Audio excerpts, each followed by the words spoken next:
The Watts Uprising, sparked on August 11, 1965, were a six-day period of intense civil unrest in Los Angeles, California. This event marked one of the most significant uprisings in American history, drawing attention to the deep-seated issues of racial inequality and social injustice that had been festering for decades. The arrest of Marquette Frye by a white California Highway Patrol officer became the catalyst for the uprising, igniting simmering tensions between the city's black community and law enforcement. Frye's arrest was not an isolated incident, but rather a flashpoint in a long history of police brutality and racial profiling that had plagued the community. Fueled by years of racial injustice, police brutality, and socio-economic disparities, the uprising left a lasting mark on the city and the nation. The systemic issues that led to the Watts Uprising were not new. They were the result of decades of neglect, discrimination, and economic disenfranchisement faced by the black community in Los Angeles. The epicenter of the uprising, the Watts neighborhood, became engulfed in violence, looting, and arson. The streets, once filled with the daily hustle and bustle of life, were now scenes of chaos and destruction.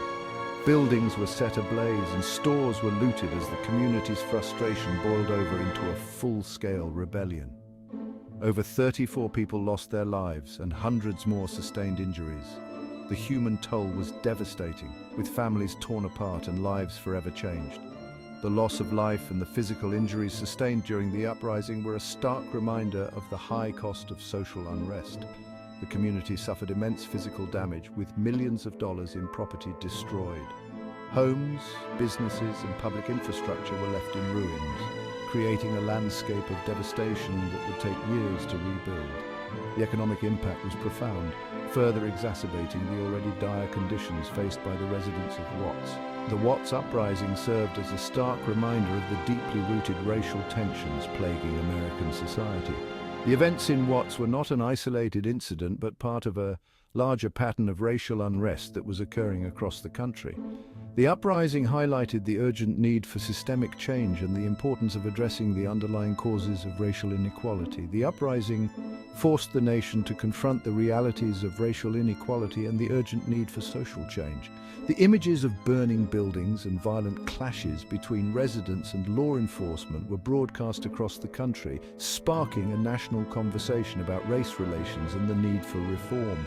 They exposed the deep-seated anger and frustration within black communities, highlighting the systemic racism embedded in law enforcement, housing, and employment. The Watts Uprising was a wake-up call, revealing the extent to which racial discrimination and economic inequality had permeated every aspect of American life. The Watts Uprising became a pivotal moment in the civil rights movement, galvanizing calls for racial justice and equality. The events in Watts inspired a new generation of activists and leaders who were determined to fight for change.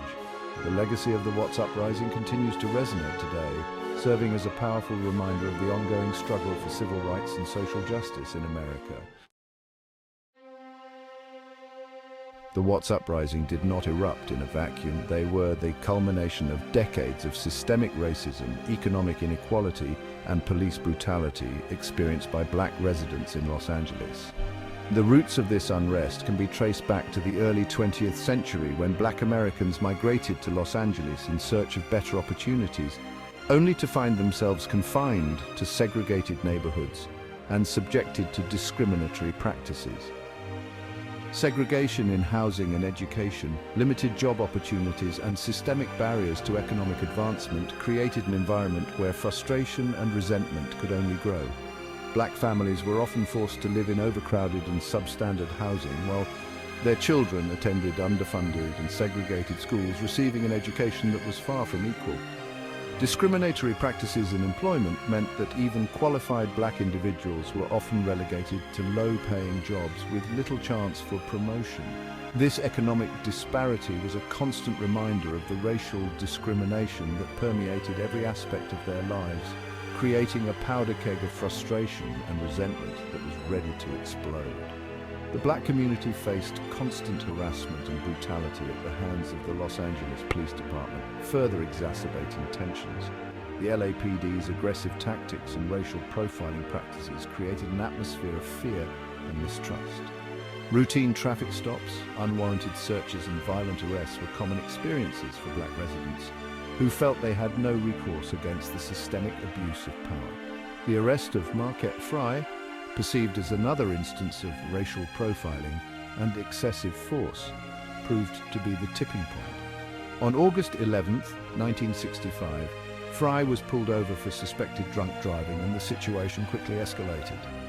The rough handling of Frye and his family by the police, witnessed by a growing crowd, ignited a spark that would soon engulf the entire neighborhood. The incident ignited years of pent-up anger and frustration, leading to the eruption of violence. For 6 days, the streets of Watts were filled with chaos as residents clashed with police, set fires and looted businesses. The National Guard was eventually called in to restore order, but the damage had been done. The uprising resulted in 34 deaths, over 1,000 injuries, and millions of dollars in property damage. The Watts Uprising exposed the harsh realities of life for black Americans in the 1960s. The images of burning buildings and armed troops patrolling the streets brought national attention to the deep-seated issues of racial inequality and injustice. The aftermath of the uprising left the community grappling with the physical and emotional scars of the violence, as well as the ongoing struggle for civil rights and social justice. They revealed the deep-seated racial divisions and the urgent need for social, economic, and political reforms to address the systemic inequalities that plagued the nation. The uprising served as a catalyst for change, prompting discussions about police reform, economic investment in black communities, and the need for greater representation and opportunities for black Americans. The uprising served as a wake-up call, forcing the country to confront the consequences of its racist past and present. It highlighted the necessity for a comprehensive approach to addressing racial injustice, one that included not only policy changes but also a shift in societal attitudes and a commitment to equality and justice for all. The legacy of the Watts Uprising continues to resonate today, reminding us of the ongoing fight for civil rights and the importance of addressing the root causes of racial discontent. The Watts Uprising raged for 6 days and nights, engulfing the neighborhood in violence, destruction, and despair. The National Guard was called in to quell the unrest, but, their presence often seemed to exacerbate the situation. The community felt under siege, trapped in a cycle of violence and repression. Over 34 people lost their lives during the uprising, most of them black. Hundreds more were injured, and thousands were arrested. The physical damage to the neighborhood was extensive, with millions of dollars in property destroyed. The Watts Uprising left an indelible scar on the city of Los Angeles and the nation as a whole. The uprising shocked the nation, forcing Americans to confront the harsh realities of racial inequality and social injustice. The images of burning buildings and rioting crowds became seared into the national consciousness, a stark reminder of the deep divisions that plagued American society. In the aftermath of the uprising, Los Angeles faced the daunting task of rebuilding its physical infrastructure and healing its fractured social fabric. The city was left in a state of disarray, with many buildings damaged or destroyed, and the community deeply divided. The scars of the uprising were visible not just in the physical landscape, but also in the hearts and minds of the residents. The challenge was immense, but so was the resolve of the people to rebuild and move forward. The city implemented various initiatives aimed at addressing the root causes of the unrest, including job training programs, housing reforms, and community policing initiatives. These programs were designed to provide opportunities for economic advancement, improve living conditions, and build trust between the community and law enforcement. Job training programs aim to equip residents with the skills needed to secure stable employment, while housing reforms sought to address the substandard living conditions that many faced. Community policing initiatives were introduced to foster better relationships between the police and the communities they served, with the hope of preventing future conflicts. However, progress in addressing the systemic issues of racial inequality and police brutality has been slow and often met with resistance. Despite the efforts to implement reforms, many of the underlying issues that led to the uprising persisted.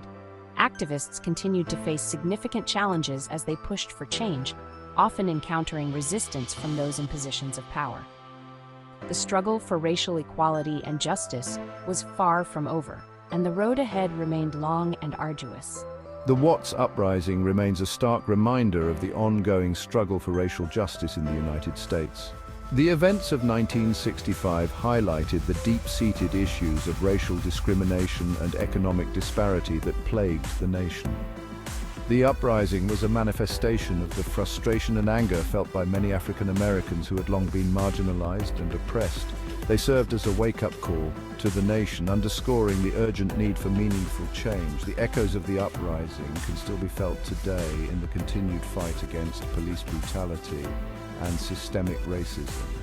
The Black Lives Matter movement, which emerged in response to the deaths of unarmed black individuals at the hands of police, is a testament to the enduring legacy of the Watts Uprising. The movement has brought renewed attention to the issues of police violence and racial injustice, galvanizing a new generation of activists committed to the cause of equality. The Watts Uprising serves as a historical marker, reminding us of the importance of addressing racial inequality and promoting social justice. They are a poignant reminder of the consequences of neglecting the needs and rights of marginalized communities. The uprising underscores the necessity of continuous efforts to address the root causes of social unrest and to work towards a more just and equitable society. The events of 1965 should compel us to confront the legacy of racism and discrimination that continues to permeate American society. The Watts Uprising was not an isolated incident, but rather a symptom of a much larger problem. They force us to reflect on the systemic barriers that have long hindered the progress of African Americans and other marginalized groups. It is a call to action for all of us to work towards dismantling these barriers and creating a society where everyone has the opportunity to thrive. Only through sustained efforts to dismantle systemic barriers and promote equality can we hope to prevent such tragedies from occurring in the future. The legacy of the Watts Uprising is a powerful reminder of the importance of perseverance and solidarity in the fight for justice.